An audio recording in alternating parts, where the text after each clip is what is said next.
nosotros todo este año 2012. Y vendrán sobre ti todas estas bendiciones, le damos todo al conjunto, y te alcanzarán.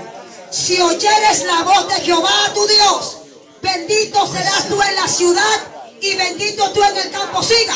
Bendito el fruto de tu vientre, el fruto de tu tierra, el fruto de tus bestias, la cría de tus vacas y los rebaños de tus ovejas. Benditas serán tu canasta y tu arteza de amasar.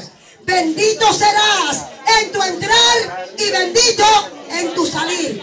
Jehová derrotará a tus enemigos que se levantaren contra ti. Por un camino saldrán contra ti y por 7 caminos huirán de delante de ti. En el nombre de Jesús.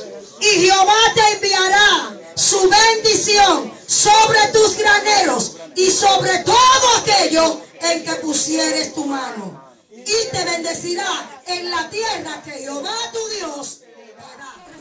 Declaro que tú eres bendito tu entrar y Recibimos esa palabra. declaro que es bendito el fruto de tu vientre, Recibimos esa el palabra. fruto de tus bestias, Lo recibimos. la silla de tus vacas. Lo recibimos. Declaro bendición de Dios Lo recibimos. sobre todo aquello Lo recibimos. que tú pusieras tu mano. Lo recibimos. Yo estoy descargando una palabra.